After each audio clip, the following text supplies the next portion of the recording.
A solidão é um sentimento universal. A solidão está na Bíblia, quando Deus olha para Adão e diz: não é bom que o homem esteja só. Afinal, o que nos seduz e o que nos assusta na solidão? Afinal, você trabalha bem com a sua solidão?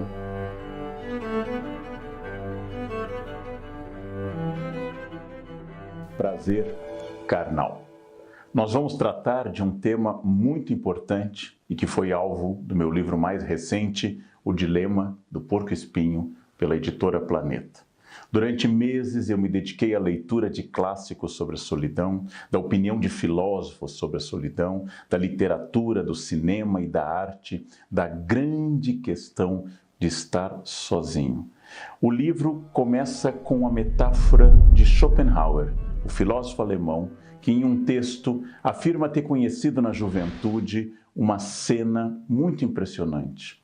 Porcos espinhos no inverno se ajuntavam para tentar combater o frio, mas ao se aproximarem, eles se espetavam e esse processo causava dor. Então eles se afastavam e depois se juntavam novamente, frio e dor. E com isso, Arthur Schopenhauer está falando que nós humanos vivemos esse dilema. Buscamos a companhia. Nós temos frio, a solidão causa frio. Metaforicamente, ela nos deixa nus, ela nos deixa expostos ao vento. Então eu procuro o carinho de outras pessoas, procuro o amor das pessoas, procuro o contato físico. Mas, como diz Sartre, o inferno são os outros. Os outros são diferentes, têm ritmos diferentes, têm ideias diferentes da minha. No momento que eu passo a viver em grupo, que eu passo a viver em casal, com amigos ou em família, eu tenho que fazer concessões e essas concessões são complicadas. Aí vem a dor que Schopenhauer tornou na metáfora do porco-espinho.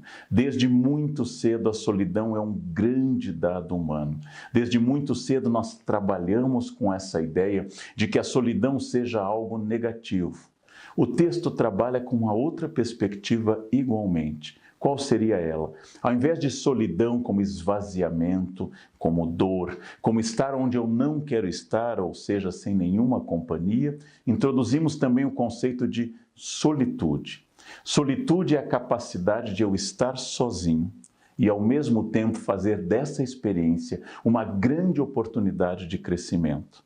Solitude é quando eu não estou triste. Pelo contrário, não tendo outras vozes, não tendo outros olhares, eu sou obrigado a ingressar dentro do meu universo, a fazer algo reflexivo, a ter a experiência de ler e ler sem ser interrompido, a ter a experiência de viver à vontade em um ambiente e poder então escutar não a voz dos outros, mas a minha própria voz. E ao ouvir minha própria voz, conhecer-me mais. A solitude não é um defeito, a solitude é uma virtude. E da mesma forma, estar em presença de alguém não garante o fim da solidão.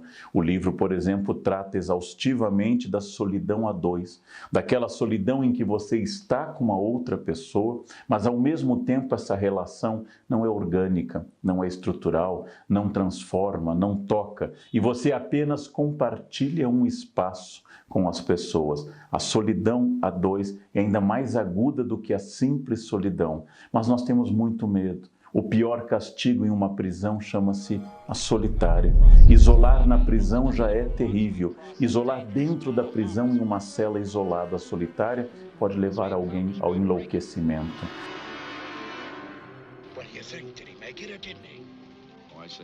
É muito comum e a Inglaterra criou uma secretaria especial no Reino Unido para os solitários, porque as pessoas de mais idade, especialmente na Europa, onde a pirâmide demográfica envelheceu muito nas últimas décadas, teriam mais dificuldade de enfrentar as mudanças, renovar seus interesses, aproximar-se de um círculo de amigos mais fora do que estava acostumado. Então a Inglaterra chega a criar uma secretaria especial para a solidão. Logo, não se trata de um sentimento vago, não se trata de um discurso romântico, ter ou não ter alguém, mas trata-se inclusive de uma questão de Estado, de uma questão sobre bem-estar das pessoas. E para isso, vivemos em um mundo particularmente curioso, um mundo no qual as redes sociais parecem ter resolvido o problema da solidão. As redes sociais conseguiram que eu tivesse acesso a todo instante a toda hora a dezenas, a milhares de pessoas com as quais eu posso enviar fotos, receber mensagens, trocar informações. Assim eu tenho o calor que eu gostaria, mas não tenho a dor porque elas estão ao alcance do meu dedo. Eu posso deletar, eu posso bloquear, eu posso simplesmente ignorar a presença de uma outra pessoa. E a partir dessa perspectiva, eu tenho que levar em conta que as redes sociais seriam a solução para o dilema de Schopenhauer, suficientemente perto para sentir o calor, ou seja, eu tenho contato com as pessoas, e suficientemente distante para não sentir a dor, ou seja, eu tenho controle sobre isso. Porém, esse controle tem o defeito de estabelecer o meu eu, o meu narciso, a minha vaidade, como grande princípio, de tal forma que eu possa controlar as pessoas,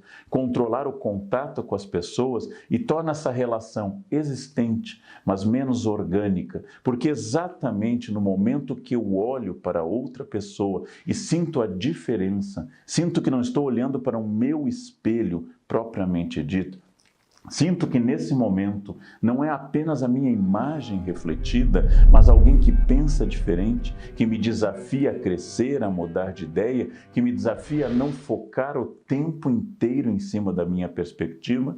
A partir desse momento, eu estabeleço de fato uma companhia. E a internet é, de várias formas, uma maneira de atenuar esse caráter da diferença, da alteridade. Vivemos em uma era de plena comunicação. E aí, uma questão muito importante. Afinal, aquela reunião em família que não foi tão agradável, aquela reunião em família que foi difícil, aquele Natal que o tio ficou bêbado, aquele Natal que foram ditas verdades após algumas doses, aquele enfadonho cantar de músicas depressivas, viraram 2 fotos no meu Instagram.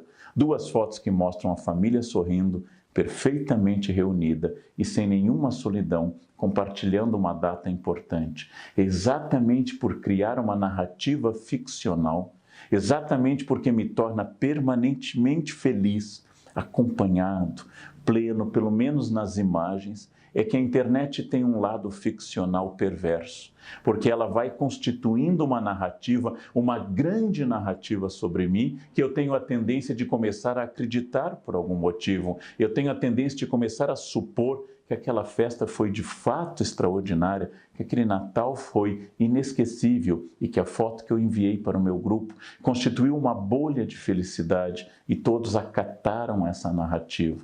Ora, a narrativa é sempre uma narrativa. O que eu sinto profundamente está sempre posto em xeque a partir do momento que eu convivo com a diferença. E é exatamente por isso que a solidão continua sendo um desafio em plena era da internet. Porque eu acesso a todo instante meu celular quando estou com as pessoas.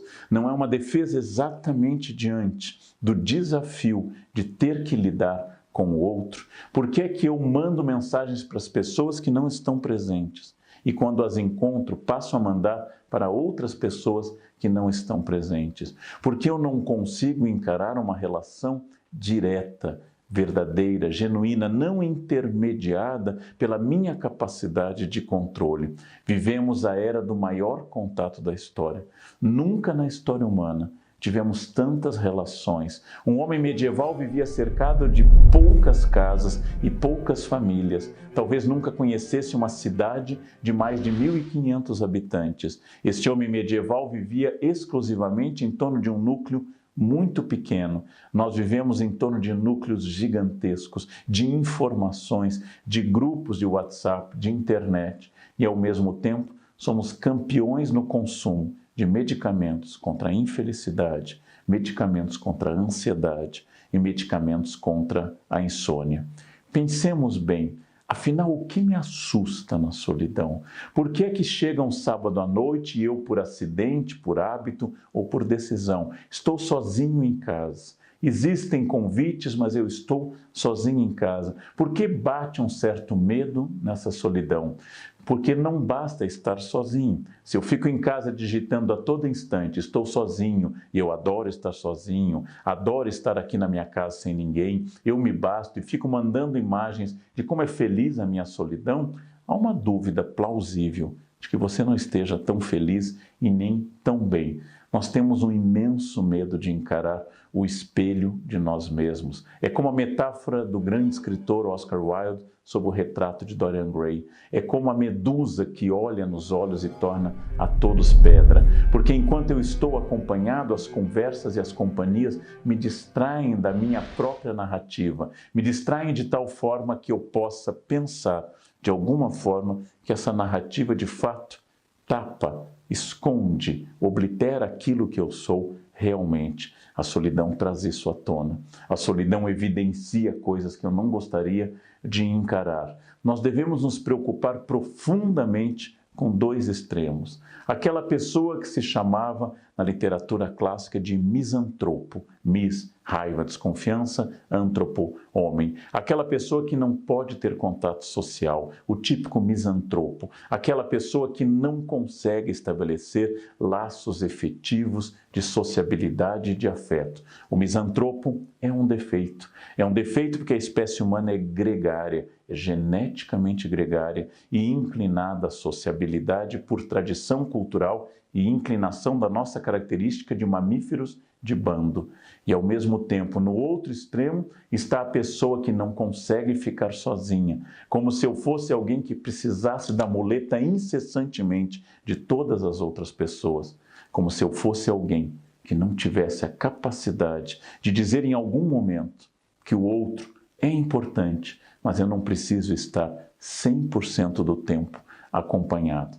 Pense com seriedade. Você ama sua esposa, você ama seu marido, você ama sua família, você genuinamente vive bem nesse grupo, nesse núcleo familiar tão importante. Não obstante, e apesar desse amor ser forte, você é invadido ou invadida por uma profunda alegria quando eles partem em viagem. Quando seu marido ou sua esposa anuncia que ficarão 2, 3, 4 dias fora, você lamenta do ponto de vista retórico. Ai, amor, tanto tempo, você sentir saudades e ao se fechar a porta, você se entrega a um prazer extraordinário, sozinho na sua casa, feliz, absolutamente entregue à capacidade de não ter ninguém para quebrar seu desejo e sua rotina. São as nossas ambiguidades, são os nossos traços distintivos que fazem essa dialética, essa contradição entre o espinho e o frio, entre a dor e o aconchego dos outros. Foi um prazer.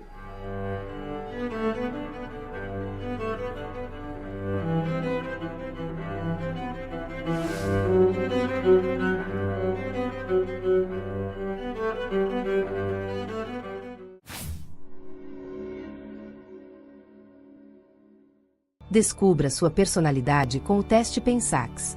Faça o teste grátis e comece sua jornada de autoconhecimento.